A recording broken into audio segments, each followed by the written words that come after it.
Microphone check. Good. You guys say something real quick so I can see what your levels are. Hello.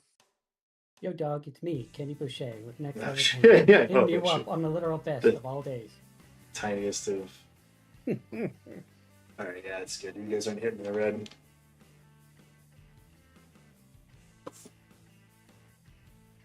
All right. What are you painting today, by the way? I scratch built this really cool Hellbrute out of the StarCraft Goliath to Oh, look I like seen the old Space Crusade Chaos Dreadnoughts. It looks good. It's very cool, yeah. Initially, I sculpted the skull face, and I was just like, eh. And then I was looking at parts that left over from my Defiler, and I was like, oh, they have like the little Defiler masks that would look so much better. Yeah,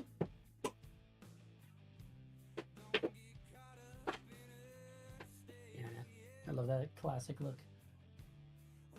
Yeah, if you guys want to pull up the stream there, that way you'll be able to read chat.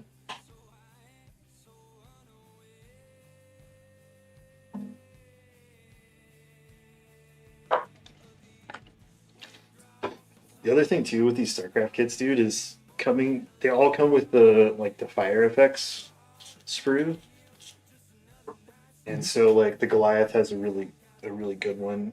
I was painting on it yesterday, so like when I have him launching a missile from his little missile rack. Oh, that's coming out nice. Yeah, and then I'm using the other one where the autocannon on my Defiler.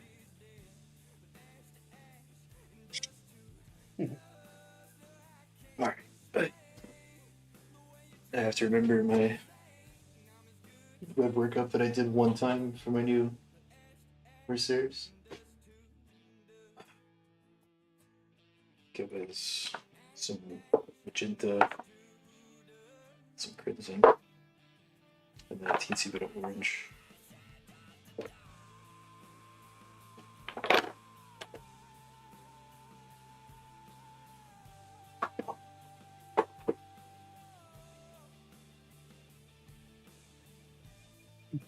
What is up, chat? So this is Hellbrute. That I did a whole bunch of kit bashing on and sculpting to look like the first generation Chaos Dreadnoughts. And we're hanging out with the boys. Yo, Hey, well, Chill stream.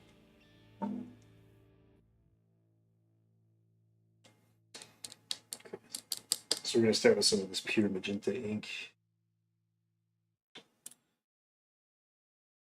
Kind of an undercoat.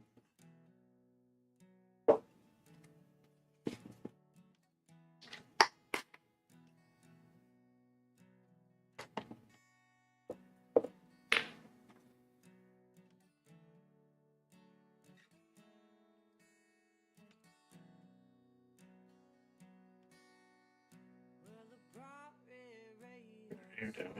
Alright. So I'm just gonna focus the undersides.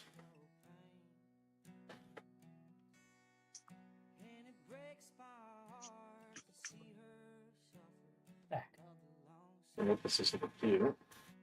Because it's gonna build up a really vibrant red.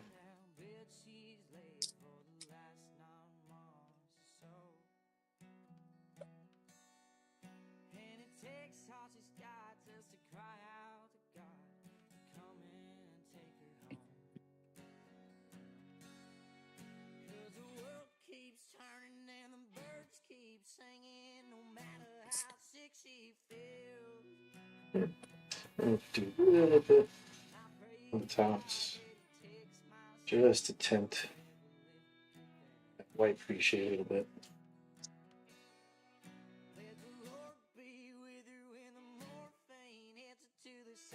And that's probably good.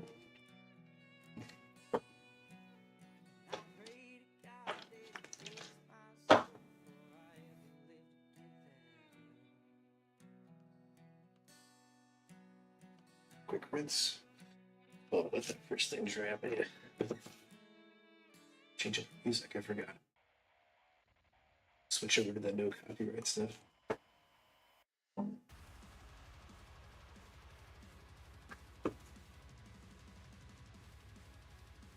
Wait, no, this is the right one. This one. There we go.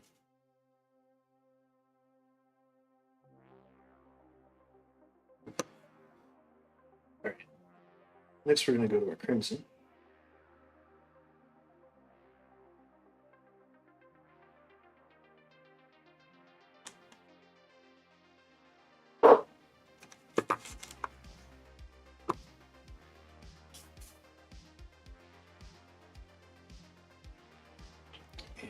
Go all over this.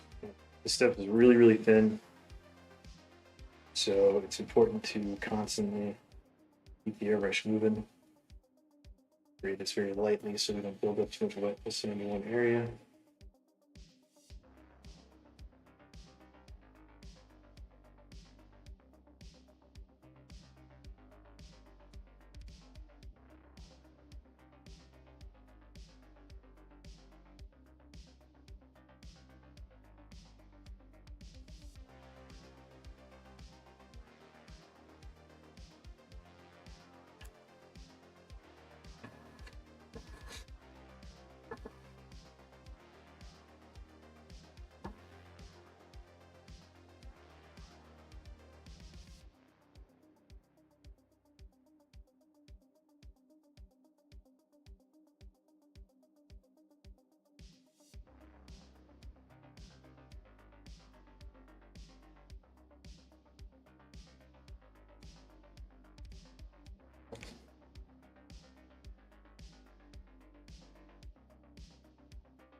Just a little by little.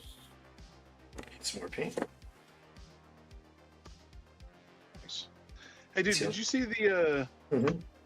preview for that new movie about D-Day? Oh yeah, the one where it's like the planning of D-Day up to the first 24 hours. Yeah, but it's like I guess it follows mainly like this meteorologist.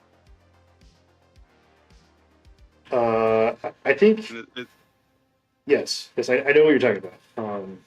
I think he's just one of the characters. There.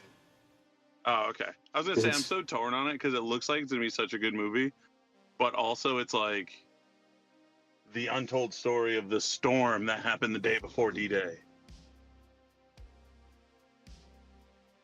Yeah, I think the real thing is that it's the story of how the planners were able to overcome that crazy um, that crazy storm and like make sure that everything still happened the way that it was supposed to. Like these, I gotcha.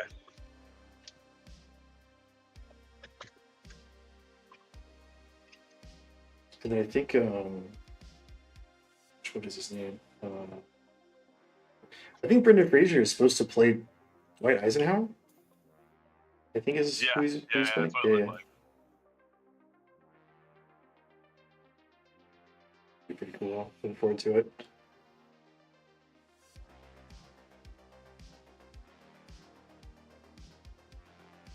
Dude, that and it's so funny that's like that's the one of the movies that's coming out in a bunch of previews. I just started watching the Rogue Heroes. The SAS Oh, that one. show's great. Yeah, love that show. Oh, I love it, dude. It's so good. Really gets my goat. Oh yeah, dude, Patty Main, wild man.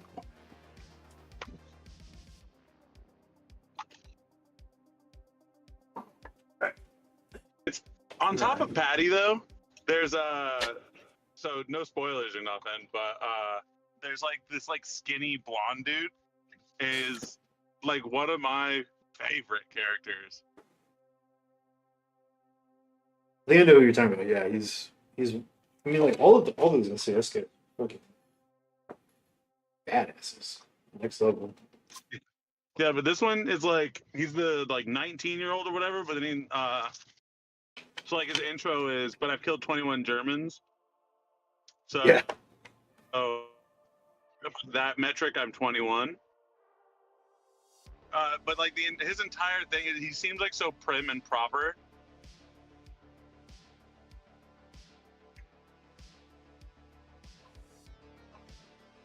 I don't know, something about it is just super funny to me. It's a great show. I hope they keep making it because the second season is kind of on a cliffhanger.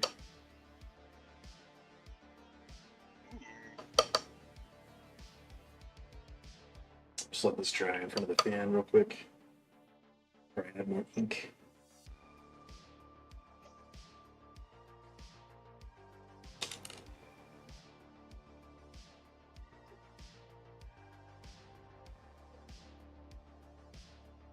By the way, dude, I'm making steady progress on my demons. Let's go. I did another, so I finished up Scarbrand and posted that one, and then did another 3 bloodletters last night.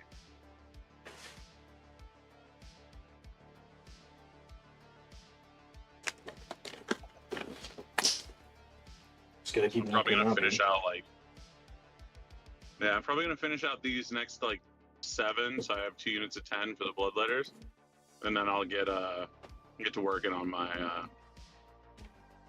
bloodthirster. Just the big models because I want to make them look good. Takes so long. Yeah. It's me and my defiler right now.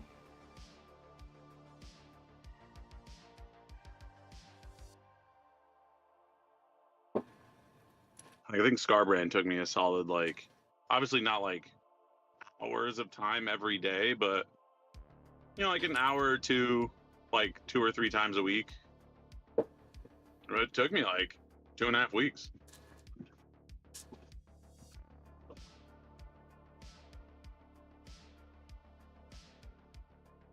It's a little tiny amount of orange. Just kind of on the tops.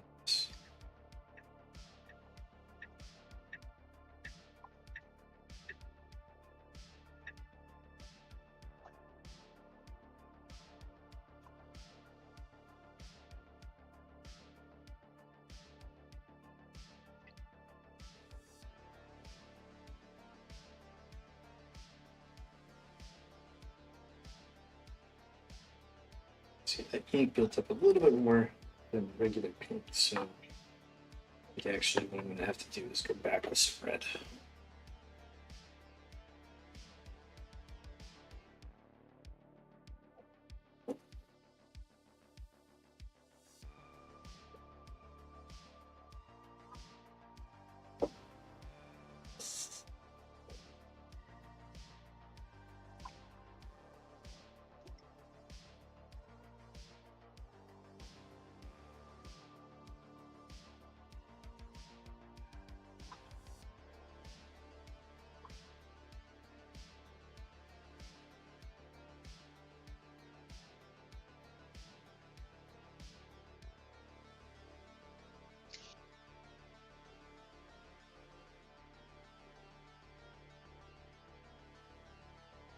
That's right, the red mix.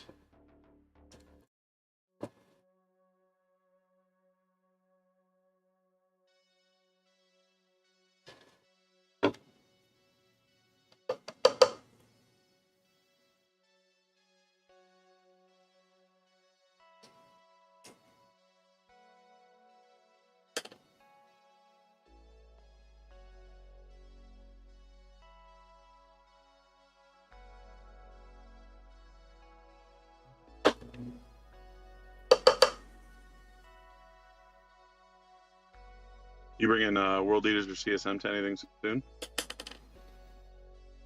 I thought about taking the CSM to Mountain West, but I have so much that I need to paint. I don't want to rush it. And I feel like lists are going to change wildly for the new edition that I don't want to like invest a ton of time into stuff that I may end up like not taking anymore. you know. So Yeah, I gotcha. just kind of slow rolling it right now, and then I'm gonna take my same crazy Grey Knight army to Mountain West instead. Nice. I've been doing some scheming on the on like an orc list using Blitz a brigade. I picked up my revised deck of Gutsmith today. Oh, nice. Yeah, I gotta go grab mine. I'm gonna set this in front of the fan for just a second, and we're gonna do a varnish to seal that in.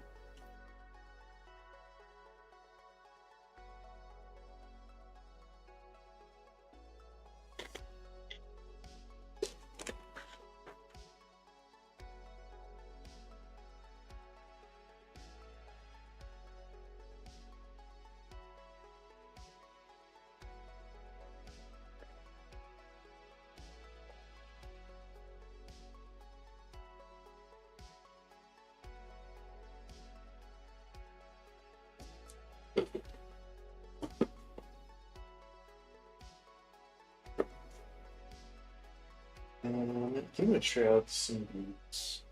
I want these adhesive stencil. Let's see.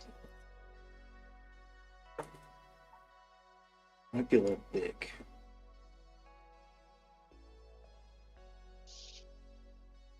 Maybe a little bit too big for this project.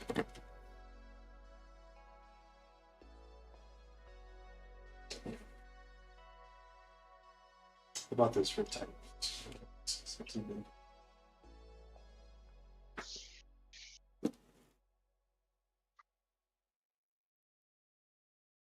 good dry.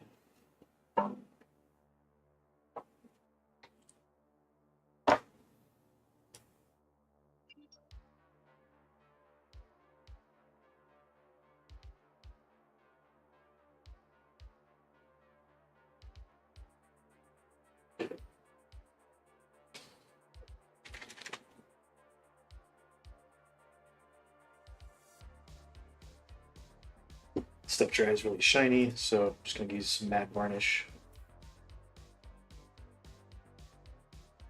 Maybe seal all that in and get rid of the shine.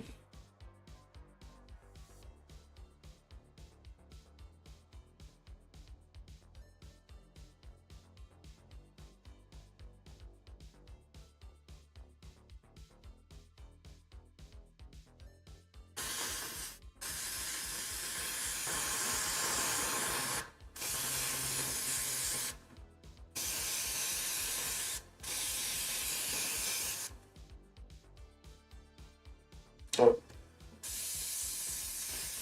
Jody in the chat. And in this chat.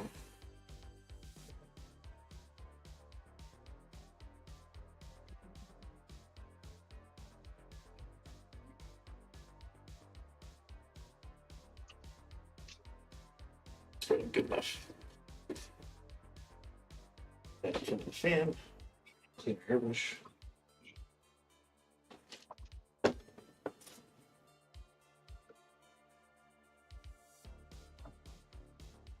So one of the main things I've been scheming with this Blitzer Brigade thing, am I able to embark on the same turn that I disembark if I have a strat that lets me do it at the end of the phase? I want to say yes, because you have an acceptable, like you have a rule that's an exception. Like you have a rule that's granting you the ability to do a thing. But I would check with Jason first, because he's a lot better with those really like obscure interactions. But typically, if you have a detachment rule, like an army rule, detachment rule, enhancement or stratagem, or like a data sheet rule that is an exception to a core rule, like it's granting you permission to go against a core rule, then like you can. It's like it's like saying like in the core rules it says if you make an advanced move, you're ineligible to charge. But you have rules in your codex that's like granting you the ability to advance and charge. So you're exceeding the core rule. Got it. Okay.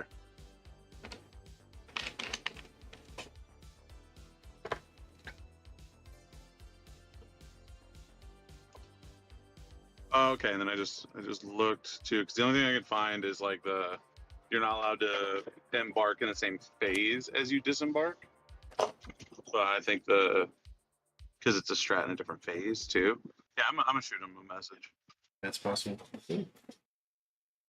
Because this Blitzer Brigade has one where it's like, as long as your unit is wholly within 6 inches, the end of the fight phase, so like yours or your opponent's, but at the end of the fight phase, you can get back in. Okay. Something like in the WA, like Gaz and some Mega Knobs or a 10-man unit Knobs like jumps out and charges something. And that same battle wagon like rushes up and also charges a thing. Then at the end of the fight phase, being able to just put him back.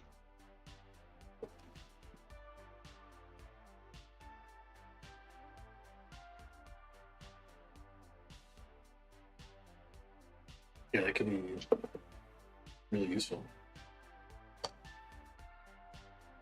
What is the detachment rule for Blitzer Brigade? I don't even remember. It's a new one that came out. Units that disembark from a transport are eligible to re-roll advance and re-roll charge rolls. Oh, yeah. And then like every strat, just about every strat, is tied to the battle wagon, kill rig, or hunter rig. But some of them are like pretty good. Like there's a blood surge out of a transport. Oh, that's tight. Like if an opponent shoots at like a transport, you're able to disembark and then surge D6, which is great, especially with like a Gaz unit, because Gaz is bigger than 3 inches. So when you disembark him, you only have to disembark him within an inch. So because he's like 3.5 inches, you put him at like the very edge of that inch, and now it's like a 4.5 inch disembark plus the 6 inch or plus the D6.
Okay.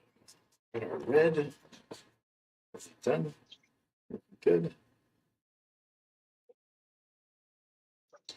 So probably gonna pick out a few panels here and there. We're just gonna black those out with the red Racers vibes. And I think I can choose my marker for this.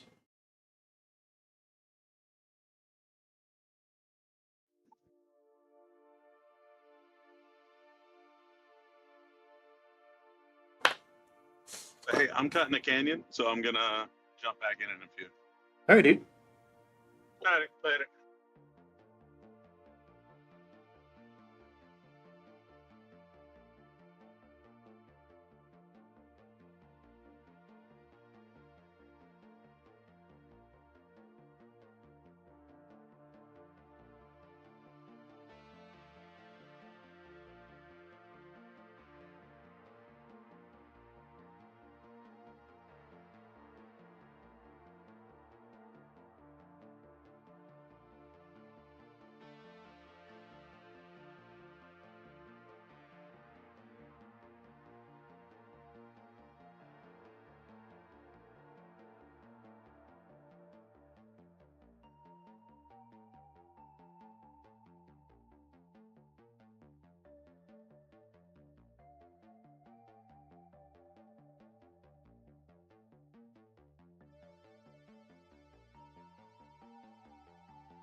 These dry, and then probably go back and do a second pass.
Oh, he's fine, dude. It's just family stuff. He's all right.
Good, looking good. It's probably fine. Less is more. Just kind of let those get hit by the fan. Those panels dry out. Probably have to let them get good and dry, and then do a second pass.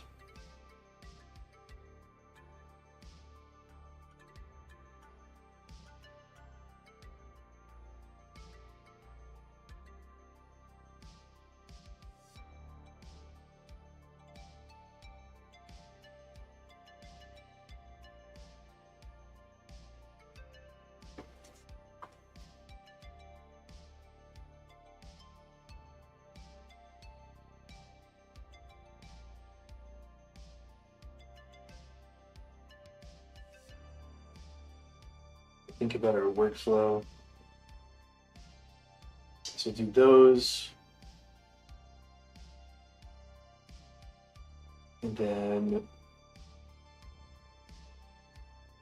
probably like a little bit of dry brushing. And then I want to do some freehand stuff. So once those panels are dry, we'll do a little bit of dry brushing and get into freehand.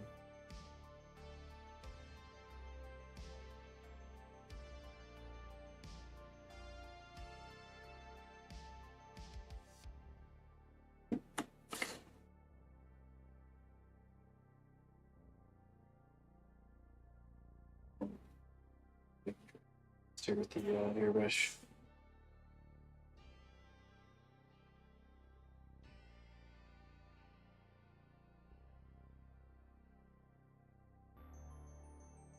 At some point, I really should invest in maybe like a low power travel hair dryer that's like very quiet. Just let me speed dry stuff.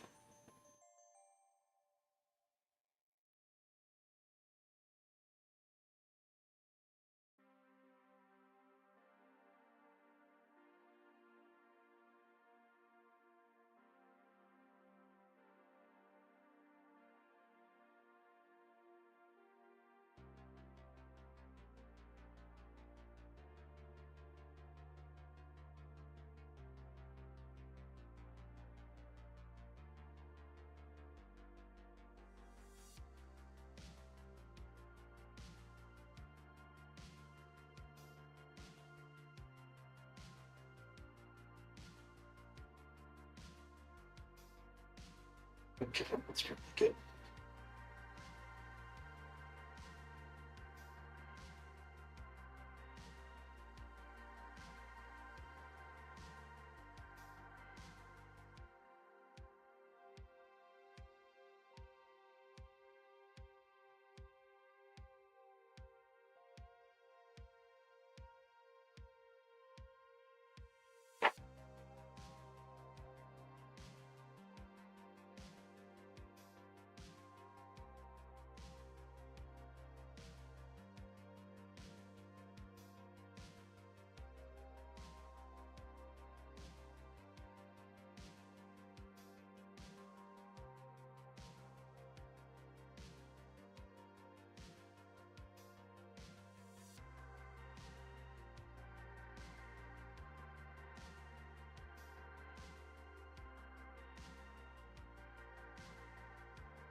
For the most part, I like it.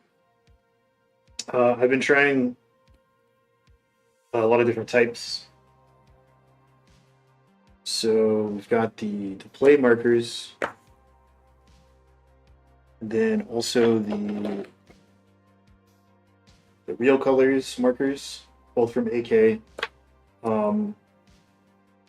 Those good pros and cons. The play markers have the brush tip, which is great for some instances. Um, but the lighter the shade of paint, the lighter the color, the less good they are. So for the darker colors, they're great. I've been really liking them, especially for like black, gunmetal, silver, the blues, things of that nature. They also came out with some new ones called quick markers, and these are sort of like your speed paints, kind of same consistency. I only bought a couple of these, so far this magenta, I got like a blue one, like those work just fine, but they're kind of the same principle as speed paints, contrast paints, whatever. They're all right. Um, and then I found these markers from this company, which is pronounced Display. And right now I only have the metallics and some fluorescent colors in these. And they are at felt tip, but it's sharper, a little bit more flexible felt tip compared to the real colors. It's a little shorter and fatter. So these are really cool.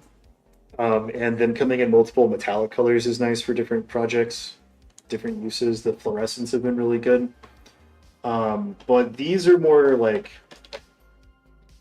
going back in the folder.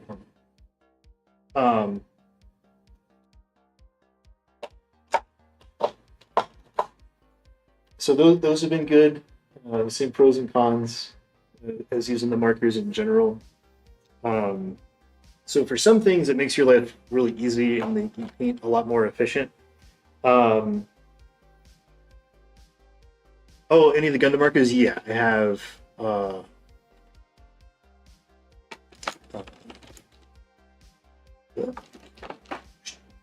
Like these. These are from Ray Studio, but like all these chrome pens are made by like the same handful of companies. These are great for the chrome finish metallics. The downside is that these nibs are they're like hyper compressed plastic filaments, so they're really stiff, and they're good for like flat surfaces and doing little trim pieces. They're dope for that. But the problem that I have with them, especially for Warhammer stuff, is Warhammer loves its rivets. And when I'm doing like trim pieces, the problem is if you don't have a light enough hand, like on these pieces of chaos trim or whatever, if one of those tiny little rivets catches one of those little plastic fibers in the nib, it can flick chrome paint droplets like all over the place. So you have to be really, really careful.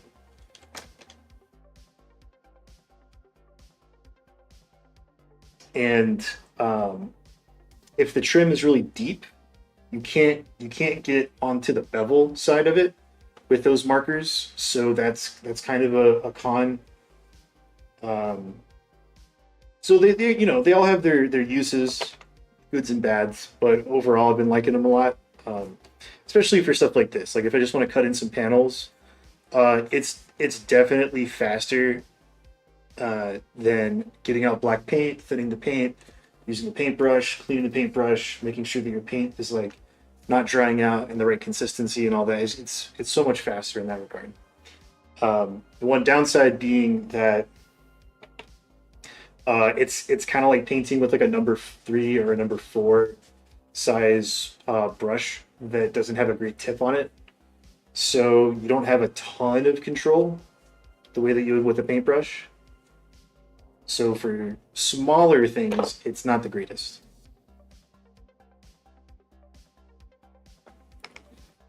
Yes, yeah, clean base coat for larger, medium to large stuff. It's fantastic. And like I said, the darker shades work great, but the lighter shades I'm not a huge fan of. They're really weak. It's like you don't want to sit there and do 1 million coats. Kind of defeats the purpose of trying to be efficient, save time.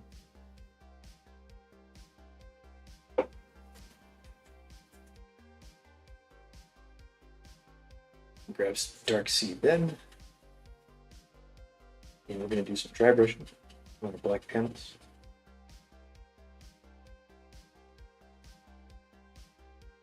Not this guy, but on these.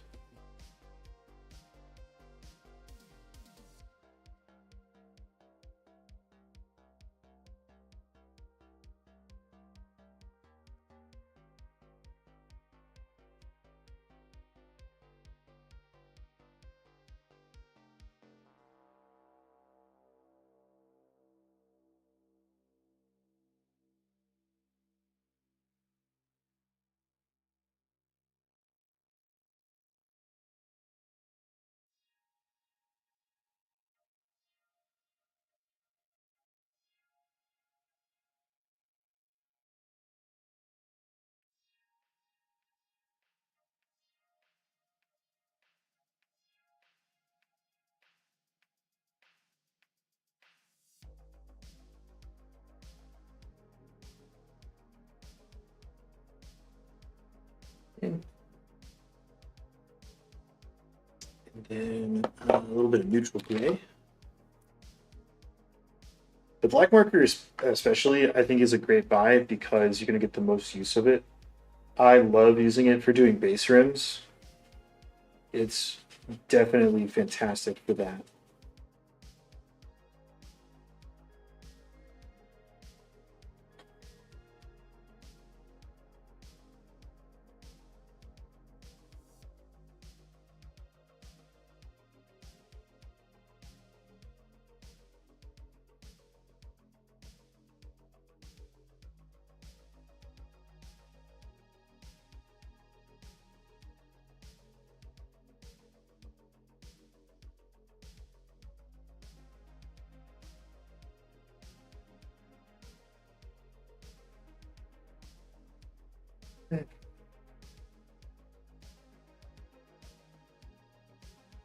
Yeah, it's okay.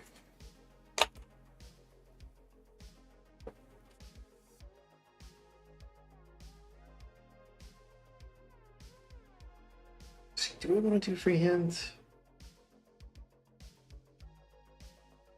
I don't know.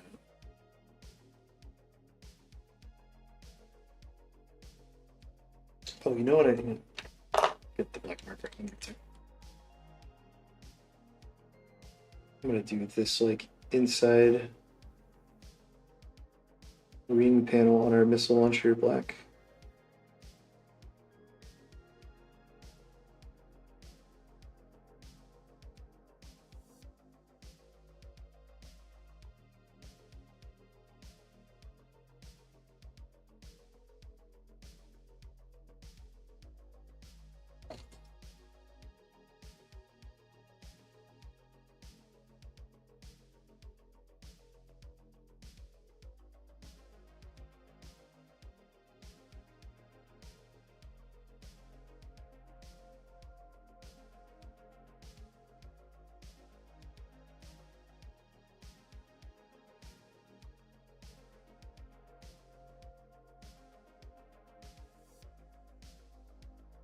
There's like this like faceplate kind of thing is all one piece with this. It's like, you know, I don't know what to call it, like a facade faceplate bolted onto there. So that's gonna be like gold, chaos trim gold. So when that rim be black is a good like separator between that and the red.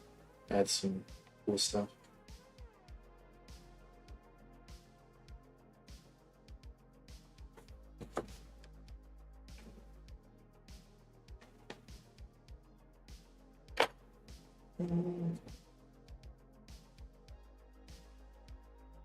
Try.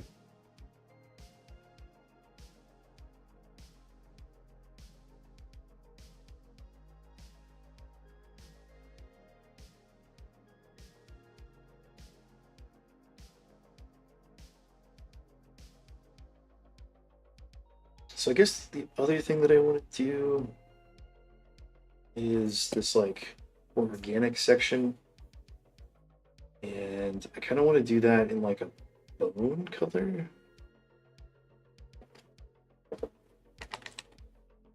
So I wonder, maybe there's here.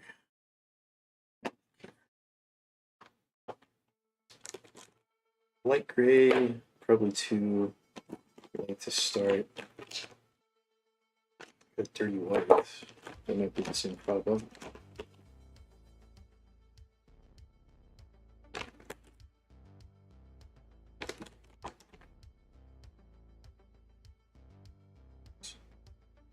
Wood color. Where are you? Desert poker. Let's try desert poker. Let's see if that's the ticket.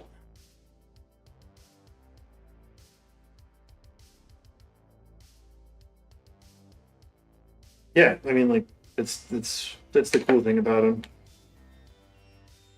I have not used this one, so I'm gonna try it. The other thing I don't like about these is this mechanism to pump the brushes. It's not a metal spring. It's like plastic in plastic like resistance. And I have had two of the markers where like the first time I go to pump it, it just goes crack and like just breaks. So it's like you have to get the right amount of pressure to like pump it and prime it, but not too much, or you could break it.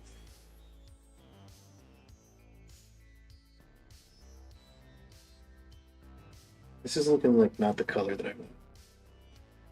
Way too yellow. So it's not quite matching the label. Let's try dirty white. Oh, see, this one's like way easier to prime.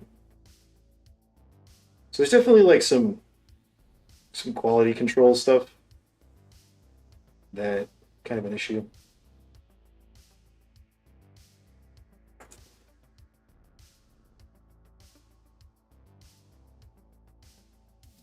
Yeah, and so you can see like how crazy thin this is. So it paints fine, you know, but it's so thin that that would take me way longer to use this than to just use regular paint. So that's maybe if I was going to highlight something with that dirty white, that would be useful. But the lighter shades of this stuff are just not very good.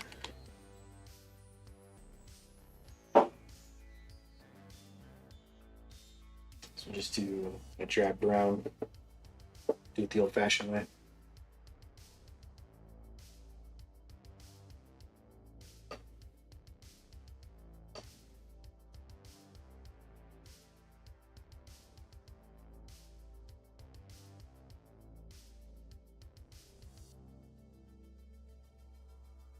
Yeah, it doesn't. It's not a direct correlation. Like the amount of pressure that you put on the little charge pump does not transfer to the paint coming out. The paint just drips out. Um, the reason I don't like it is because it's really easy to break it, and it's like because of the way that it's designed and because it's just plastic. Even if you don't break it on the first go round, if you're using it consistently and you're constantly stressing that plastic, it has a good chance to break before you've run out of paint inside of the marker, which kind of wastes it. You know? So I'm not a fan.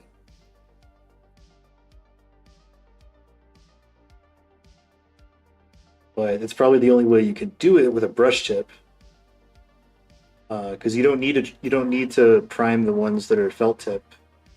And in the pro markers, they have like the function where it's spring loaded and you push the tip down onto a piece of paper towel to prime it.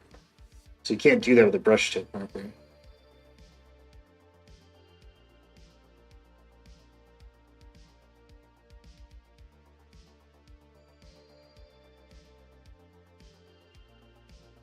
Yeah, like it needs to be a different mechanism if they want to keep it all plastic, or they need to make it spring loaded somehow.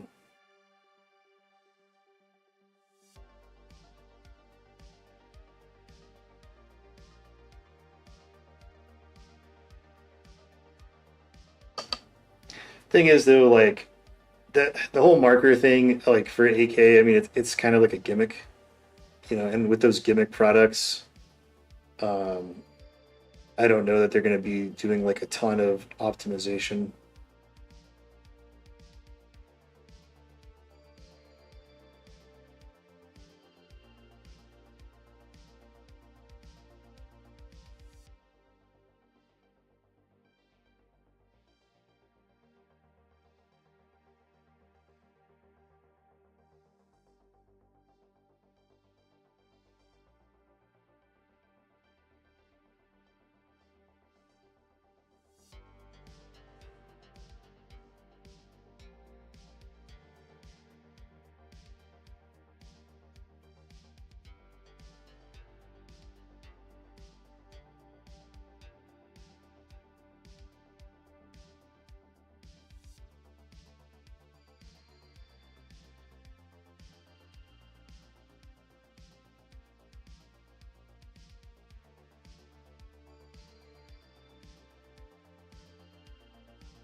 Yeah, that's what my pro markers are. They kind of all use the same mechanism.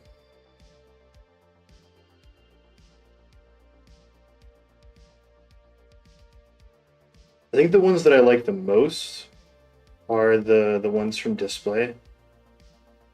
I just keep forgetting to order new more. I know they have matte colors. They have more than just those two sets, and those are really big in the gunpla community. And they're kind of the best of both worlds with like the felt tip and the pink quality and all of that. And so I need to get some more because that's probably what I would like to use more of going forward, and then get rid of a lot of the AK ones that I don't really use. So like I have basically like two drawers full of these markers, and I use the same four.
The paint. Let's fix that.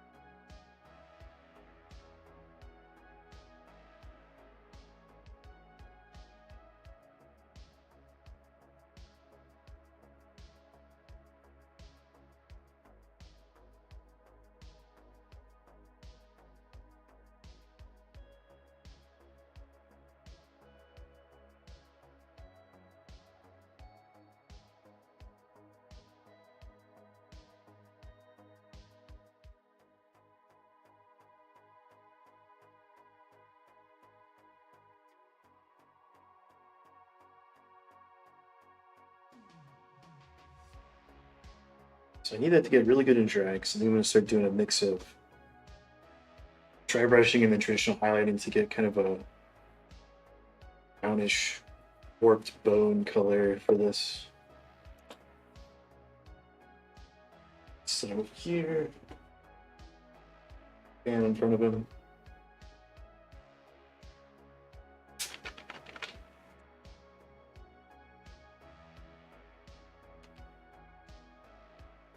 Like, Jack, what are you doing up here? Huh?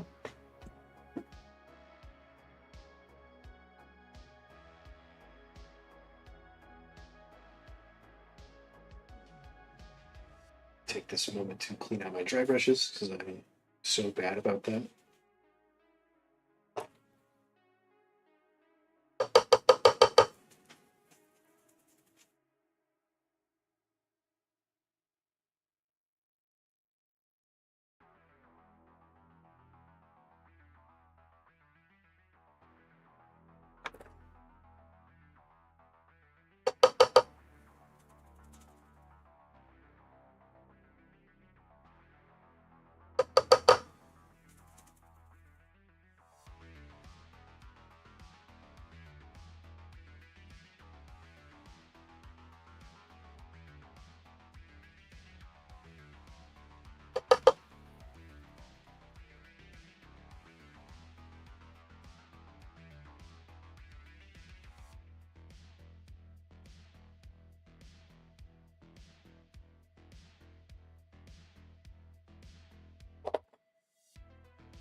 Almost. A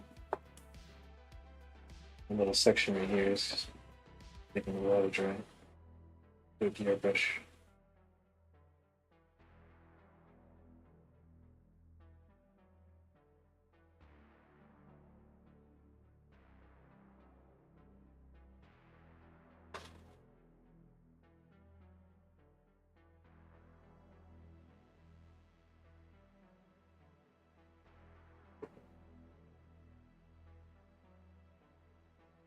Start with just gonna add a little bit of khaki to that same paint we're using.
go to just khaki now. And like do a little bit of color blending directly on my tri brush.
Color.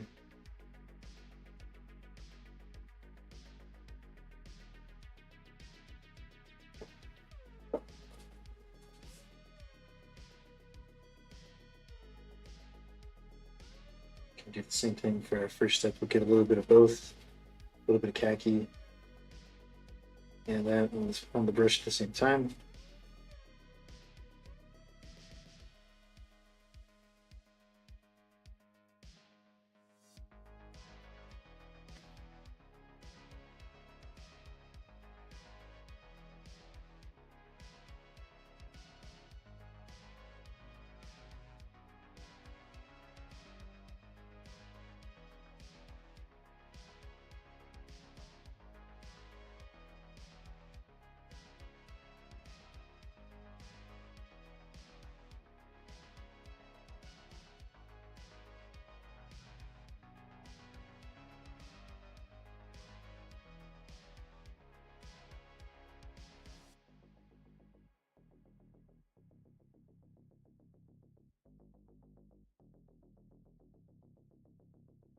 Just the other fish.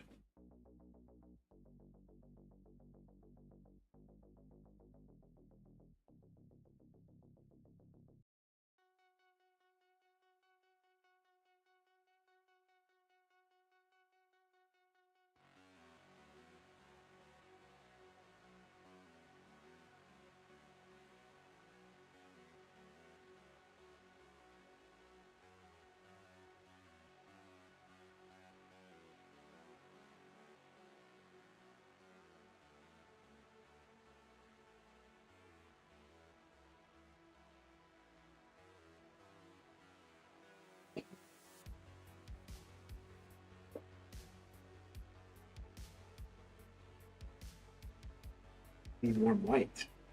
This color.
Then that paints out.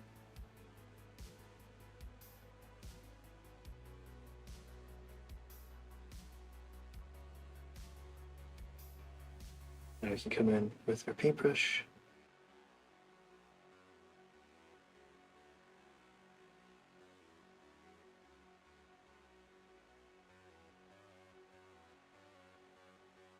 Really pop some of these details.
If I can find it.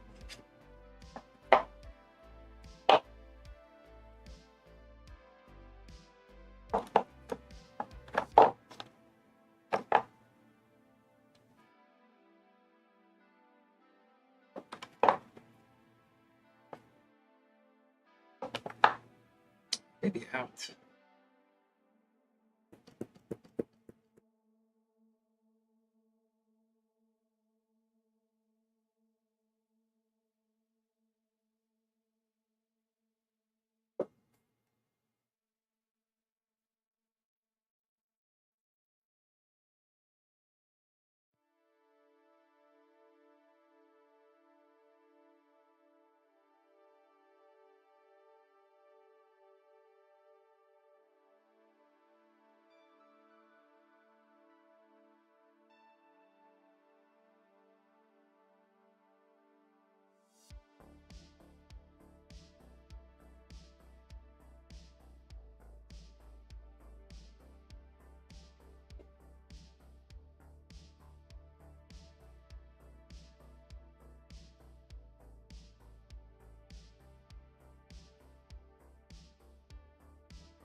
Hit the brown's not giving me the line dark enough.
Go back to our. Sorry, I do warm white.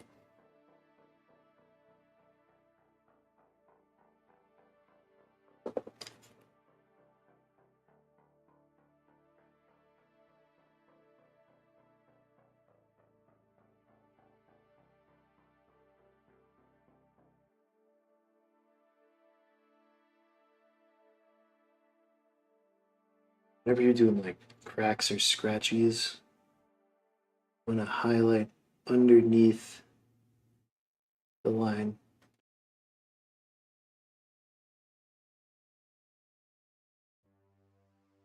Or, as close as you can approximate. And that's what's going to give it that three-dimensional appearance.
So I think at this point,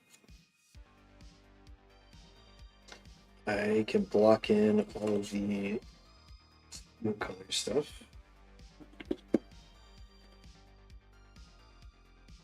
Metal marker, other gunmetal marker.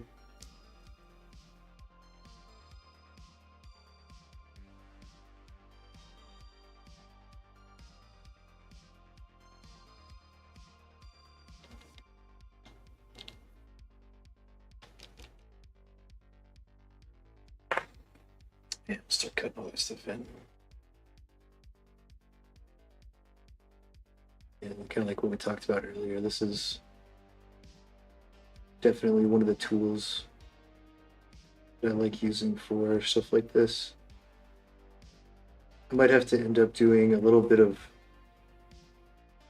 actual brushwork on little teeny tiny details, but blocking stuff in this pretty easy with the marker.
Oh yeah, dude, they're so useful.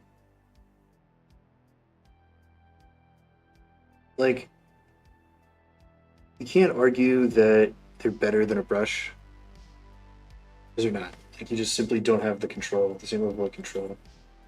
Um, but in a lot of instances, they are way more efficient.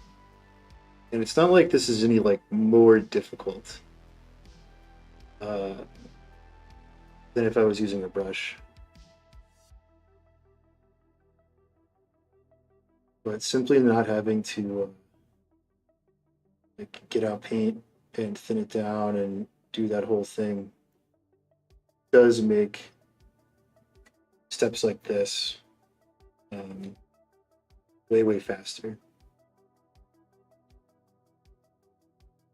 Because this is it's the same paint. You know, this is still water-based acrylic paint uh, from AK, so it's like the same ones you would buy in the bottle. It's just thinned down with their whatever their proprietary mixture ratio is to keep it good inside of these markers. And I mean, I have a feeling. I obviously can't test this without significant amounts of time, but I do have a feeling that the shelf life on these is probably really bad.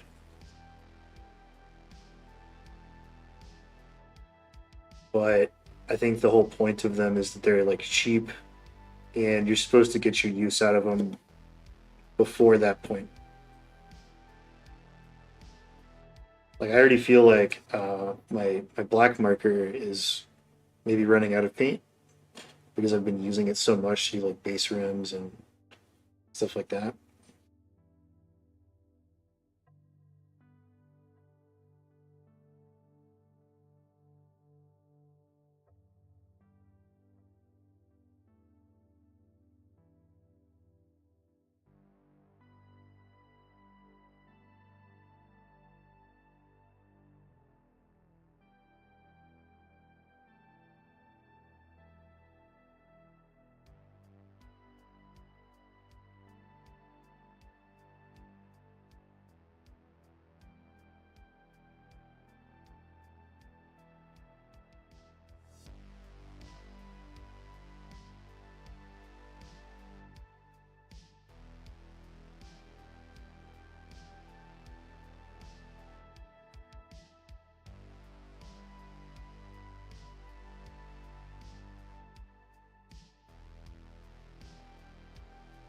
A little mess up there. That's fine though.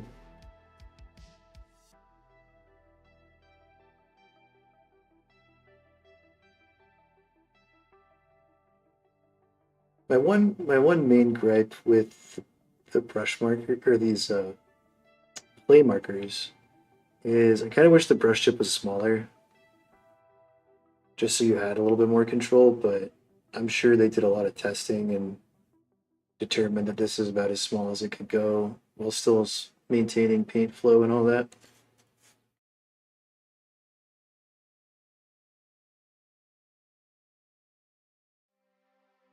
And I don't know if you can see this, but also they are synthetic and they will develop a curl just like any synthetic paintbrush. That's already started to happen with this one.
Yeah.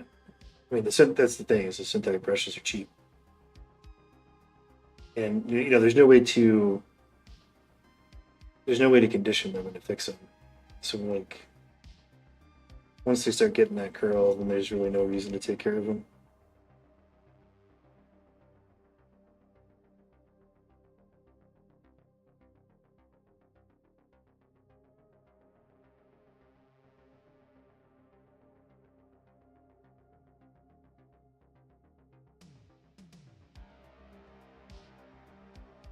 Typically, I don't like using synthetic brushes, um, but I guess because these are so like the brush caliber is so large, uh, they're a little bit more forgiving. So I don't like the synthetics because they snap too much.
I'm the same way. I've had the same set of bomb mic brushes for a good few years now. I take good care of them, mostly just because like getting new ones is tricky. So they seem to be like just they sell them as fast as they can produce them, and if you're not quick on the draw, they sell out.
At 209, yeah, a little bit at 209. So this is a custom model that I kit bashed, and it'll be a Chaos Hellbrute or a Chaos Dreadnought. And I built it off of the, the new StarCraft Goliath miniature, as well as just a bunch of custom bits and some sculpting. And it's supposed to look like the first generation dreadnoughts from uh, Rogue Trader and Space Crusade. The original Chaos Dreadnoughts.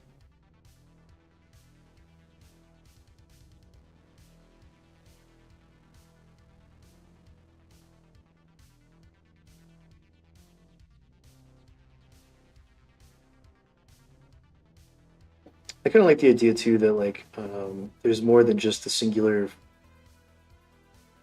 pattern of Chaos Dreadnought.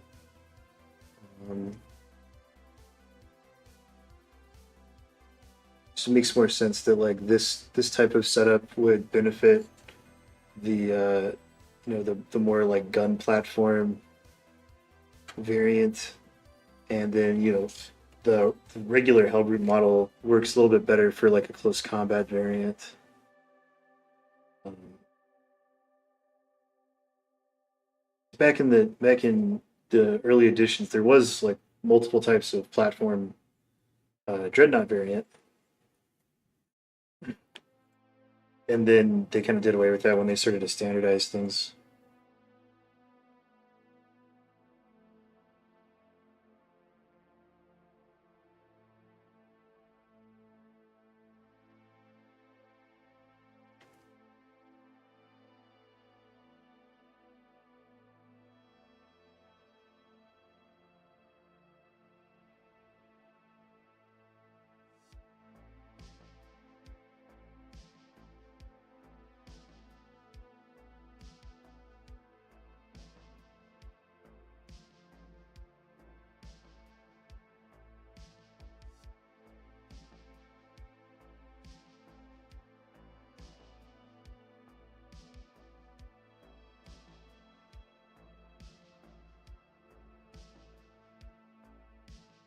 So right now we're just working through our steps of blocking in various components in the model.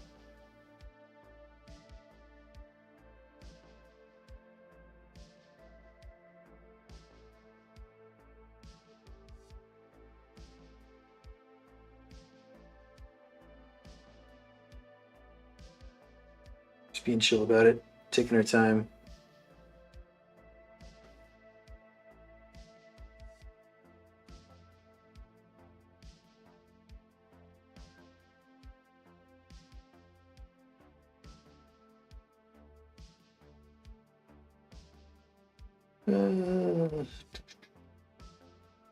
I think that's okay for the steel colors. Looks fine.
I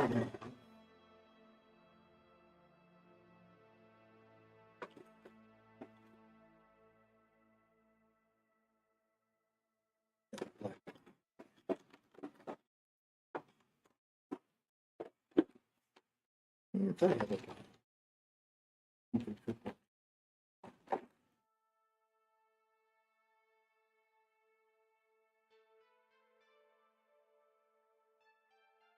Read it up.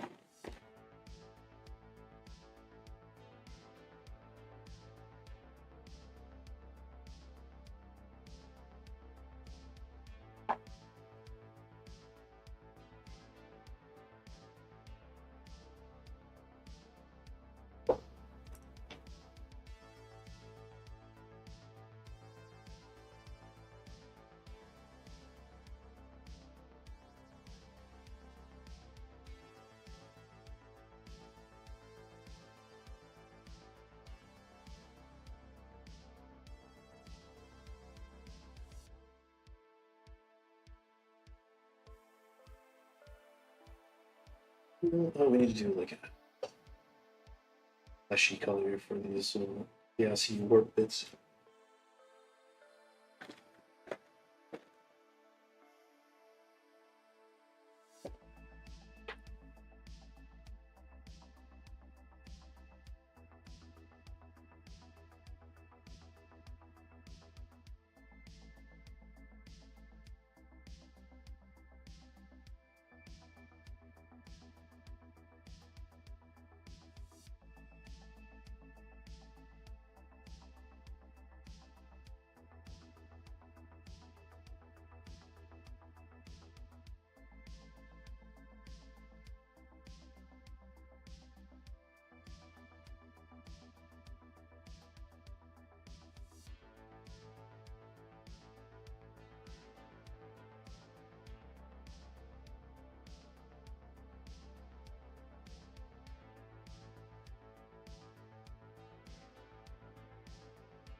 Oh, dude, I totally forgot his little like metal mohawk.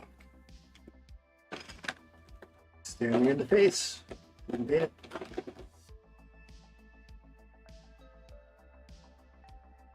What happened here? It's like.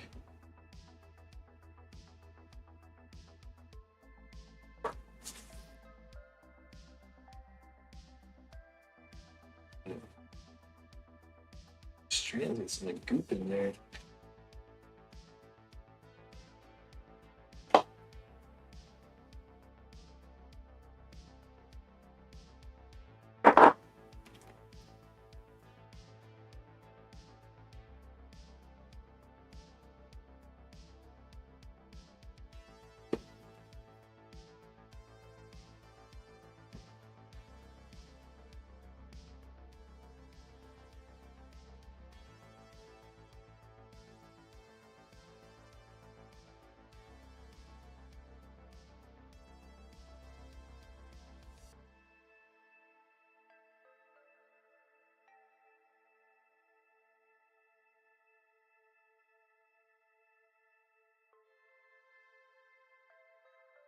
Yep. Much better.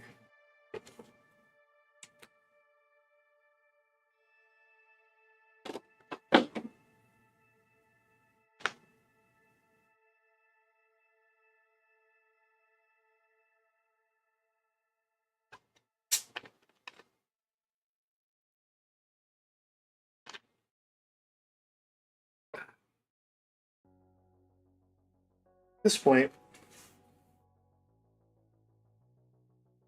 got to do trim pieces. We've got some black trim, some gold trim, and I don't really feel like doing that right now. I think we got a whole lot of painting done today, so off there.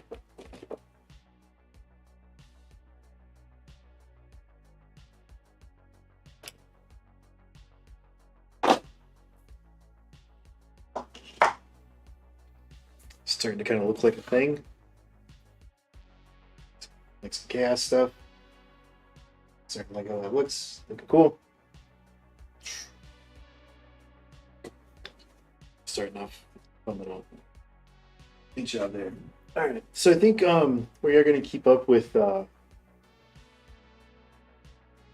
doing some like alternating stuff because we were working on a little fun model, the Mr. Devil. And so I think we're gonna keep him for Fridays, just for, you know, fun show Fridays. And then we'll do Tuesdays for like more Warhammer related things.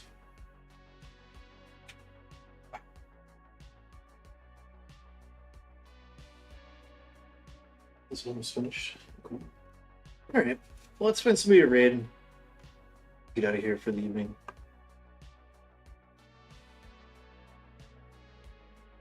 Seems.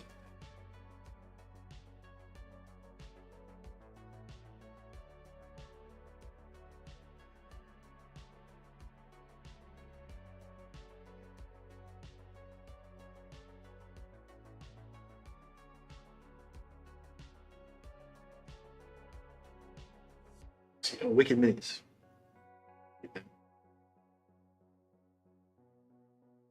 Body is. Who's that? I don't think I know that.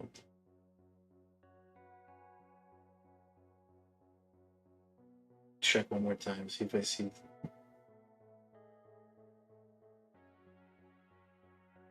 Is that not their handle? Because I don't see anybody named Roddy. Oh, Rottweiler. Ah, okay. Just saw. Where did it go? Dang it. Let me type it in.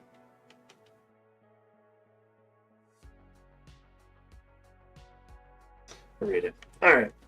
Start this raid up so I can get out of here, get some dinner. See you guys on Friday.